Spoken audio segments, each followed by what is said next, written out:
എപ്പിസോഡിന്റെ സ്റ്റാർട്ടിങ്ങിൽ ആ 10 ഫിഗേഴ്സിൽ 2 കാണാത്തത് കൊണ്ട് വേറെ എല്ലാവരോടും ചോദിക്കും, അപ്പൊ നിങ്ങൾ ആരുമല്ലേ ഇതെടുത്തു മാറ്റിയത്? അപ്പൊ എല്ലാവരും ഞങ്ങളല്ല എന്ന് പറയും. എന്നിട്ട് വരെ ഡോക്ടർ എഡ്വാർഡിനോട് ചോദിക്കും, ഈതൽ എങ്ങനെ മരിച്ചത്? നിങ്ങൾ അവൾക്ക് എന്ത് മരുന്നാ കൊടുത്തത്? ഞാൻ അവൾക്ക് ചെറിയൊരു മൈൽഡ് ആയിട്ടുള്ള സ്ലീപ്പിംഗ് പിൽ മാത്രമാണ് കൊടുത്തത്. വേറെ എല്ലാവരോടും പറയും, ഇത് ശരിക്കും ആ പോയത്തിൽ പറഞ്ഞതുപോലെ തന്നെ 10 ലിറ്റിൽ സോൾജേഴ്സിൽ ഒരാൾ കഴിക്കുന്നത് തൊണ്ടയിൽ കുടുങ്ങിയും മറ്റേയാൾ ഉറക്കത്തും മരിച്ചു. Then there were 8. ഇതിൽ 10 ഫിഗേഴ്സ് ഉണ്ടായപ്പോൾ നമ്മളും 10 ആൾക്കാരായിരുന്നു. പിന്നീട് ഇത് 8 ആയി. ഇപ്പൊ നമ്മളും 8 പേരായി. എഡ്വാർഡ് വെരയോട് പറയും, ചിലപ്പോൾ അത് നീ തന്നെയായിരിക്കും മാറ്റിയിട്ടുണ്ടാകുക, എല്ലാവരുടെയും ശ്രദ്ധ പിടിച്ച് പറ്റാൻ വേണ്ടി. ഞാനൊന്നുമല്ല ചെയ്തത്. ഡേവിസ് തോമസിനോട് ബോട്ട്മാൻ ഫ്രെഡ് എപ്പോഴാ വരിക എന്ന് ചോദിക്കും. തോമസ് പറയും, അവൻ കുറച്ചു കഴിഞ്ഞാൽ എത്തും. പക്ഷെ വെര ആ വിഷയം അത്ര പെട്ടെന്ന് വിട്ടുകളയില്ല. അവൾ എല്ലാവരോടും പറയും, ആന്റണി ചെറുപ്പക്കാരനാണ്, അവൻ എന്തായാലും ഡ്രഗ് വഴി മരിക്കാൻ ചാൻസ് കുറവാണ്. ഡേവിസ് ഫിലിപ്പിനോടല്ലാതെ വേറെ ആരോടും പറഞ്ഞിട്ടില്ല ആന്റണി സയനൈഡ് വഴിയാണ് മരിച്ചതെന്ന്. വേറെ പറയും, എനിക്ക് തോന്നുന്നത് ആന്റണി പോയിസൺ ആയിട്ടാണ് മരിച്ചത്, അതുപോലെ ഈതലും. എന്നിട്ട് അവൾ എഡ്വാർഡിനോട് ചോദിക്കും, നിങ്ങളുടെ മെഡിക്കൽ ബാഗിൽ എന്തൊക്കെ മരുന്നാണുള്ളത്? ശരിക്കും നിങ്ങൾ ഇവിടുത്തെ ഗസ്റ്റ് അല്ലേ? പിന്നെ എന്തിനാണ് ഈ മരുന്നുകളൊക്കെ കെട്ടിപ്പറക്കി ഇവിടെ വന്നത്? അന്നേരം എഡ്വാർഡ് പറയും, ഞാൻ ആ മരുന്നുകളൊക്കെ കൊണ്ടുവന്നത് എൻ്റെ വർക്കിൻ്റെ ഭാഗമായിട്ടാണ്. കാരണം ഓവൻ്റെ വൈഫിന് മെൻ്റലി ചെറിയ ഇഷ്യൂ ഉണ്ട്, അപ്പോൾ അത് നോക്കാൻ വേണ്ടിയാണ് എന്നെ ഇങ്ങോട്ടേക്ക് വിളിച്ചത്. വേറെ എല്ലാവരോടും പറയും, എന്തായാലും ആൾക്കാർ അങ്ങനെ പെട്ടെന്ന് ഒരു കാരണവും ഇല്ലാതെ മരിക്കില്ല, ആരോ അവരെ മനഃപൂർവ്വം കൊന്നതാണ്. എന്നിട്ട് അവൾ എഡ്വാർഡിനോട്, ഏതായാലും ഞാൻ നിങ്ങളുടെ ബാഗ് ചെക്ക് ചെയ്യാൻ പോകുകയാണെന്ന് പറഞ്ഞ് ചെക്ക് ചെയ്യാൻ നോക്കുമ്പോൾ എഡ്വാർഡ് ദേഷ്യത്തിൽ എൻ്റെ ബാഗ് തൊട്ടുപോകരുതെന്ന് പറയും. അപ്പോൾ വേറെ, നിങ്ങൾ എന്തായി ഒളിപ്പിക്കാൻ ശ്രമിക്കുന്നേ എന്ന് ചോദിക്കും. എമിലി പറയും, ഓക്കെ, എന്നാൽ ജോൺ നോക്കട്ടെ, പുള്ളി ഒരു പട്ടാളക്കാരനല്ലേ, ഓണറബിൾ ആയിട്ടുള്ള ആളല്ലേ, ഏതായാലും ജോൺ നോക്കട്ടെ. അന്നേരം എഡ്വാർഡ് പറയും, ശരി നോക്കിക്കോളൂ, കുഴപ്പമില്ല, പക്ഷേ എൻ്റെ ബാഗ് നോക്കുന്നതിന് മുമ്പ് ആദ്യം ലോറൻസിന്റെ ബാഗും പരിശോധിക്കണം. എന്നിട്ട് എഡ്വാർഡ് ലോറൻസിനോട് പറയും, ഇപ്പോൾ മനസ്സിലായി നിങ്ങളെ ഞാൻ എവിടുന്നാ കണ്ടതെന്ന്, ഞാൻ വർക്ക് ചെയ്യുന്ന ഹോസ്പിറ്റലിന്റെ അടുത്തുള്ള ക്ലിനിക്കിൽ നിന്നാണ്. എഡ്വാർഡ് എന്നിട്ട് എല്ലാവരോടും പറയും, ഇയാളൊരു ബ്രെയിൻ ട്യൂമർ പേഷ്യൻ്റ് ആണ്, അതുകൊണ്ട് തന്നെ ചിലപ്പോൾ ഇയാളുടെ ബാഗിൽ നല്ല സ്ട്രോങ് ആയിട്ടുള്ള പെയിൻ കില്ലേഴ്സ് ഉണ്ടാകും. അത് കേട്ട് വര, ഈ പറഞ്ഞത് സത്യമാണോ എന്ന് ലോറൻസിനോട് ചോദിക്കും. ഈ പറഞ്ഞത് സത്യമാണ്, പക്ഷേ എൻ്റെ ബ്രെയിൻ ട്യൂമർ സർജറി ചെയ്ത് ക്യൂർ ആയതാണ്, അതുകൊണ്ട് തന്നെ ഞാൻ മെഡിസിൻ കൊണ്ടുവന്നിട്ടില്ല. അങ്ങനെ ജോൺ എഡ്വാർഡിന്റെ ബാഗ് തപ്പും. പക്ഷേ എഡ്വാർഡ് പറഞ്ഞതുപോലെ തന്നെ ആ മൈൽഡ് ആയിട്ടുള്ള മരുന്നുകളല്ലാതെ വേറെ ഒന്നും കാണില്ല. അപ്പോൾ എഡ്വാർഡ്, ഇനി വെരയുടെ ബാഗും കൂടി നോക്ക്, റൂൾസ് എല്ലാവർക്കും ഒരുപോലെയാണ്, ഇവളാണ് ഇത് തുടങ്ങി വെച്ചത്, അപ്പോൾ ഇവളുടെ ബാഗും കൂടി പരിശോധിക്കണം പറഞ്ഞ് എഡ്വാർഡ് വെരയുടെ ബാഗ് കൂടി നോക്കും. പക്ഷേ ഒന്നും കിട്ടില്ല. എഡ്വാർഡ് വെരയോട്, നീ ആരാണെന്നാ നിന്റെ വിചാരം? നീ വെറും ഒരു സെക്രട്ടറിയാണ്, ഞാനൊരു ഡോക്ടറാണ്, അതുകൊണ്ട് നീ കൂടുതൽ എന്നെ പഠിപ്പിക്കാൻ വരണ്ട പറഞ്ഞ് അയാൾ അവിടുന്ന് പോകും. വേറെ എല്ലാവരോടും പറയും, എനിക്കുറപ്പുണ്ട് ആരോ ആ ഫിഗേഴ്സ് എടുത്തു മാറ്റിയതാണ്. ആ സീൻ അവിടെ കട്ടാകും. അടുത്ത സീനിൽ വേറെ ഫിലിപ്പിനോട്, നിങ്ങൾ ശരിക്കും ആ 21 പേരെയും കൊന്നായിരുന്നോ എന്ന് ചോദിക്കും. ഫ്രണ്ട്സ്, നിങ്ങൾ അവിടെ ഒരു വൈറ്റ് സ്റ്റഫ്ഡ് ബിയർ കണ്ടോ? അതൊന്ന് നോട്ട് ചെയ്തോ? അപ്പോൾ ഫിലിപ്പ് പറയും, അതെ, ഞാൻ കൊന്നിട്ടുണ്ടായിരുന്നു. നീയോ? ഞാൻ സിറിലിനെ എന്നെ കൊണ്ടാവുന്ന വിധം രക്ഷിക്കാൻ നോക്കിയിട്ടുണ്ടായിരുന്നു, പക്ഷേ എനിക്ക് പറ്റിയില്ല. അന്ന് തൊട്ട് ഇന്ന് വരെ എനിക്ക് അവനെ രക്ഷിക്കാത്തതിൽ നല്ല കുറ്റബോധമുണ്ട്. അല്ല, നിങ്ങൾക്കെന്താ ഈ ചെയ്തതിലൊന്നും ഒരു ഗിൽറ്റി ഫീൽ ഇല്ലാത്തത്? എനിക്കറിയാം ഞാൻ ചെയ്തത് തെറ്റാണെന്ന്, പക്ഷേ ഇന്നല്ലെങ്കിൽ നാളെ ഈ ചെയ്തതിനൊക്കെ എനിക്ക് തിരിച്ചു കിട്ടും. എനിക്ക് തോന്നുന്നത് അതിനുള്ള സമയമായി എന്നാണ്. അടുത്ത സീനിൽ ജോണിനെ ആയിരിക്കും കാണിക്കുക. ജോൺ എന്തൊക്കെയോ ആലോചിച്ചിരിക്കുന്നുണ്ടാകും. അപ്പോൾ ജോണിന്റെ ഫ്ലാഷ് ബാക്ക് കാണിക്കും.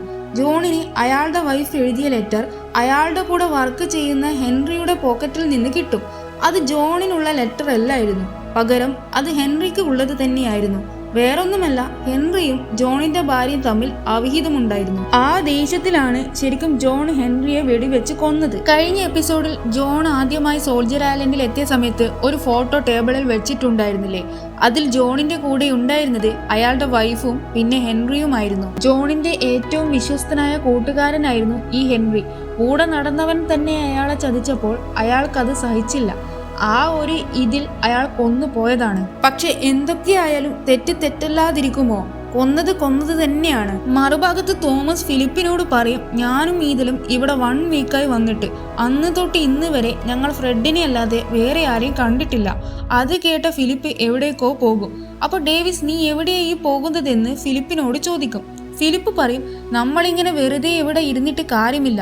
ചിലപ്പോൾ നമ്മളെ ഇവിടെ വരെ വിളിച്ചു വരുത്തിയ ആ ഓവൻ ഇവിടെ എവിടെയെങ്കിലും ഒളിഞ്ഞിരിക്കുന്നുണ്ടെങ്കിലോ? ഇവിടെയാണെങ്കിൽ ഒളിച്ചിരിക്കാൻ കുറെ സ്ഥലങ്ങളുമുണ്ട്. അന്നേരം ഡേവിസും അവന്റെ കൂടെ പോകും. മറുഭാഗത്ത് എഡ്വേർഡൊക്കെ പോകാൻ വേണ്ടി റെഡിയാകുന്നുണ്ടാകും. കാരണം ഫ്രെഡ് വന്നു കഴിഞ്ഞാൽ ഇന്ന് തിരിച്ചു പോകാമെന്ന് ലോറൻസ് പറഞ്ഞിട്ടുണ്ടായിരുന്നില്ലേ ഇന്നലെ. സത്യം പറഞ്ഞാൽ എല്ലാവരും ഫ്രെഡിന് വേണ്ടിയാണ് വെയിറ്റ് ചെയ്യുന്നത്. ഫിലിപ്പും ഡേവിസും ഓവൻ പുറത്ത് എവിടെയെങ്കിലും ഒളിച്ചിരിക്കുന്നുണ്ടോ എന്ന് നോക്കും. പക്ഷെ അവിടെ ആരും കാണില്ല. ആ സീൻ അവിടെ കട്ടാകും. മറുഭാഗത്ത് ജോൺ എന്തൊക്കെയോ അവിടെ ആലോചിച്ചിട്ടിരിക്കുന്നുണ്ടാകും. വരെ അയാളുടെ അടുത്ത് പോയിട്ട് ചോദിക്കും, ഇവിടുന്ന് പോകേണ്ടതല്ലേ? നിങ്ങൾ പാക്ക് ചെയ്യുന്നില്ലേ? എല്ലാവരും പാക്ക് ചെയ്ത് കഴിഞ്ഞു. അന്നേരം ജോൺ ചോദിച്ചതിന് ആൻസർ കൊടുക്കാതെ എൻ്റെ ഭാര്യ സ്പാനിഷ് ഫ്ലൂ വന്നിട്ടായിരുന്നു മരിച്ചതെന്ന് അവളോട് പറയും. അത് കേട്ട വെറ പറയും, ആ സമയത്ത് ഇത് ബാധിച്ച് ഒരുപാട് ആളുകൾ മരിച്ചിട്ടുണ്ടായിരുന്നു. ജോൺ പറയും, ശരിക്കും പറഞ്ഞാൽ ഞാൻ എൻ്റെ ഭാര്യയും അവൾ സ്നേഹിച്ച ആളെയും ഒന്നിപ്പിക്കണമായിരുന്നു. ഇൻഫാക്ട് ഹെൻറിയെ കൊന്ന ഗിൽറ്റി ജോണിന് ഇപ്പോഴും ഉണ്ട്. വെറ പറയും, നിങ്ങൾ വേഗം വന്ന് പാക്ക് ചെയ്യാൻ നോക്ക്. ഫ്രെഡ് ഇപ്പോൾ ഇവിടെ എത്തും. നമ്മൾക്ക് വേഗം പോകേണ്ടതാണ്. ഫ്രെഡ് എന്നല്ല, ഇനി ഇങ്ങോട്ട് ആരും വരില്ല. നമ്മൾക്കിനി ഐലൻഡ് വിട്ട് പുറത്തു പോകാൻ പറ്റില്ല.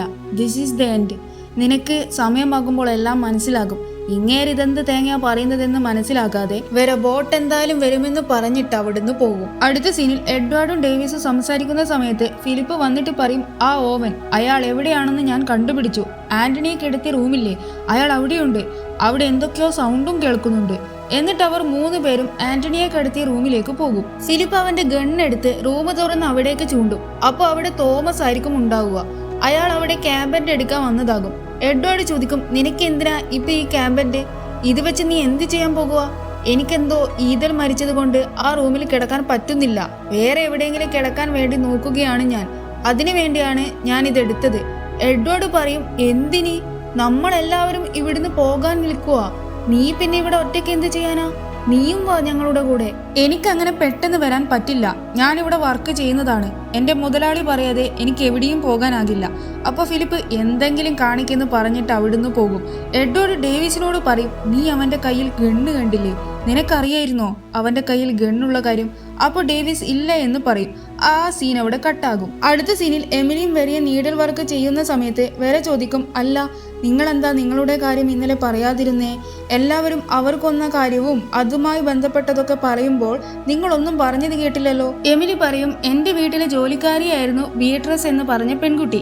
ഞാൻ വിചാരിച്ചത് അവൾ നല്ല കുട്ടിയാണെന്നാ. പക്ഷെ ഒരു ദിവസം അവൾ എൻ്റെ വീട്ടിൽ വന്നിട്ടുണ്ടായിരുന്നു, പ്രഗ്നന്റ് ആണെന്ന് പറഞ്ഞിട്ട്. അവളുടെ വീട്ടുകാരാണെങ്കിലോ അവളെ ഇത് അറിഞ്ഞ് അവിടുന്ന് പുറത്താക്കിയിട്ടുണ്ടായിരുന്നു. അങ്ങനെ അവൾ എൻ്റെ വീട്ടിലേക്ക് ഹെൽപ്പിന് വേണ്ടി ബെഗ് ചെയ്തു വന്നു. പക്ഷെ ഞാൻ അവളെ പിടിച്ച് പുറത്താക്കി വാതിലടച്ചു. വരെ പിന്നീട് അവൾക്ക് എന്ത് സംഭവിച്ചെന്ന് ചോദിക്കും. അപ്പൊ എമിലി നല്ല കൂളായിട്ട് പറയും, അതിനുശേഷം എന്താ, അവൾ ട്രെയിനിൽ തലവെച്ച് മരിച്ചു. വെറ പറയും, നിങ്ങൾ ആ സമയത്ത് ഹെൽപ്പ് ചെയ്തിട്ടുണ്ടെങ്കിൽ അവൾ ഒരിക്കലും മരിക്കില്ലായിരുന്നു. പക്ഷേ എമിലി അപ്പോഴും അവൾ ചെയ്തത് ശരിയാണെന്നുള്ള മൈൻഡിൽ തന്നെയായിരിക്കും. ആ സീൻ അവിടെ കട്ടാകും. അടുത്ത സീനിൽ എഡ്വേർഡ് ഫിലിപ്പിനോടും ഡേവിസിനോടും പറയും, നിങ്ങൾ ഈ പറയുന്നത് വെറും മണ്ടത്തരമാണ്. ഓവൻ ഇവിടെ എവിടെയുമില്ല.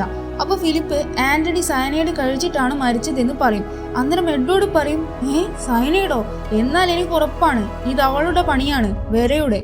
അപ്പൊ ഡേവിസ് അവൾ അങ്ങനത്തെ ടൈപ്പ് അല്ല എന്ന് പറയും.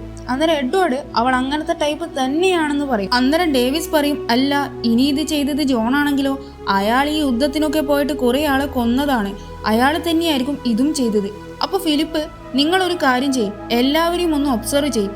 ഞാൻ ആ ഓവൻ ഇവിടെ എവിടെയെങ്കിലും ഉണ്ടോ എന്ന് നോക്കട്ടെ എന്ന് പറഞ്ഞിട്ട് അവിടുന്ന് പോകും. അടുത്ത സീനിൽ സീഗൾസ് ഇങ്ങനെ വട്ടം കൂടി കരയുന്നത് കേട്ട് എമിലി പോയി നോക്കുമ്പോഴുണ്ടാകും അവിടെ ജോണിന്റെ ബോഡി.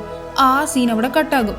ജോണിന്റെ ബോഡി നോക്കിയിട്ട് ഡേവിസ് പറയും, ഇതൊരു ആക്സിഡന്റ് അല്ല, ഇത് ശരിക്കും ആരോ ചെയ്തതാണ്. വേറെ പറയും, നേരത്തെ ഇദ്ദേഹം എന്നോട് പറഞ്ഞത് നമ്മളെ ആരും ഇവിടുന്ന് കൊണ്ടുപോകാൻ വരില്ല എന്നാണ്. He set this is the end. വേറെ ഓടിപ്പോയി ഡൈനിങ് ടേബിളിൽ നോക്കുമ്പോഴുണ്ടാകും ഫിഗേഴ്സിന്റെ എണ്ണം 7 എന്തൊക്കെയോ നിഗൂഢതകൾ നടക്കുന്നുണ്ട്. പക്ഷെ എന്താ ആരാ എന്ന് മനസ്സിലാകില്ല. അടുത്ത സീനിൽ എല്ലാവരോടും ഫിലിപ്പ് പറയും, ഞാൻ നിങ്ങളോട് എല്ലാവരോടും പറഞ്ഞതില്ലേ ഓവൻ ഈ ഐലൻഡിൽ തന്നെയുണ്ട്. അപ്പൊ ഡേവിസ് ആരാ ഈ ഓവൻ എന്ന് ചോദിക്കും. അപ്പൊ മിസ്സിസ് ഓവൻ ആരാ? എഡ്വേർഡ് പറയും ഇങ്ങനെ രണ്ടാൾക്കാർ ശരിക്കും ഉണ്ടെന്ന് എനിക്ക് തോന്നുന്നില്ല. കഴിഞ്ഞ എപ്പിസോഡിൽ എല്ലാവരും ഓവനെ പറ്റി ഓരോന്നും പറഞ്ഞ് തള്ളിയിട്ടുണ്ടായിരുന്നില്ലേ? ശരിക്കും ഇവർക്കാർക്കും ഓവൻ ആരാണെന്ന് പോലും അറിയില്ല. ഡേവിസ് പറയും നമ്മളുടെ കൂട്ടത്തിൽ തന്നെ നമ്മളെ എല്ലാവരെയും അറിയുന്ന ഒരാളാണ് ഇതെല്ലാം ചെയ്തത്. അപ്പൊ എമിലി പറയും അതെങ്ങനെ ശരിയാകും, എന്തായാലും ഞാനല്ല, ഡോക്ടറിനെയും ജഡ്ജിനെയും പോലത്തെ ആൾക്കാരെ എനിക്കറിയാൻ വഴിയുണ്ടാകും, പക്ഷേ എനിക്ക് ഫിലിപ്പിനെ പോലെയുള്ള ഒരുത്തനെ ഒന്നും അറിയാൻ വഴിയില്ല. ലോറൻസ് ഫിലിപ്പിനോട് പറയും ഡേവിസ് പറഞ്ഞിട്ടുണ്ടായിരുന്നല്ലോ നിന്റെ കയ്യിൽ ഗണ്ണുണ്ടെന്ന്. ഓ അപ്പോഴേക്കും അതിവിടെ വന്ന് വിളമ്പിയോ? എന്നിട്ട് അവൻ ഫ്ലാഷ് ബാക്കിലുള്ള ചില കാര്യങ്ങൾ പറയും. ഫിലിപ്പിനെയും ഐസക് തന്നെയാണ് ഹയർ ചെയ്തത്. ഐസക് പറയും എന്റെ ക്ലയന്റിന് നിങ്ങളെപ്പോലെ എന്ത് ഡിഫിക്കൽട്ടി സിറ്റുവേഷനും ഹാൻഡിൽ ചെയ്യുന്ന ഒരാളെയാണ് വേണ്ടത്. നിങ്ങളുടെ ക്ലയന്റ് ആരാ? Mister Ulick Norman oven.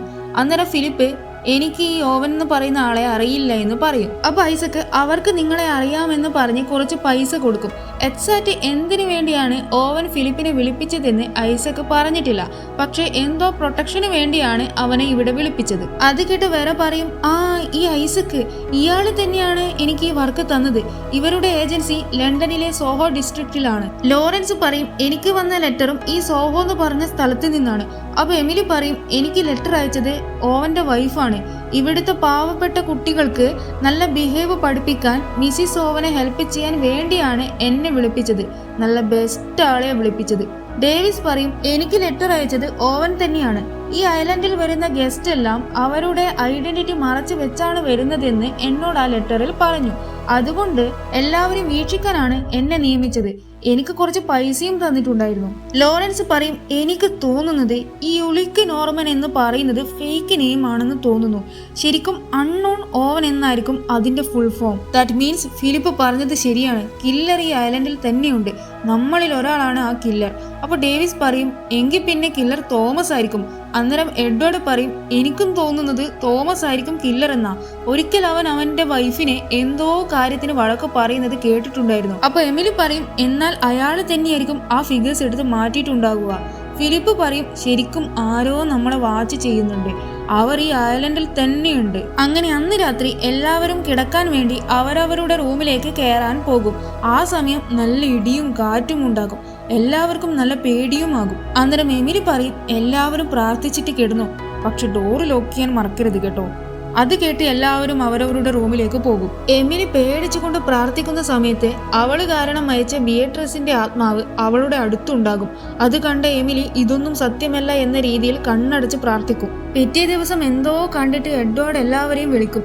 എല്ലാവരും വന്ന് നോക്കുമ്പോൾ കാണുന്നത് മരിച്ചു കിടക്കുന്ന തോമസിനെ ആയിരിക്കും.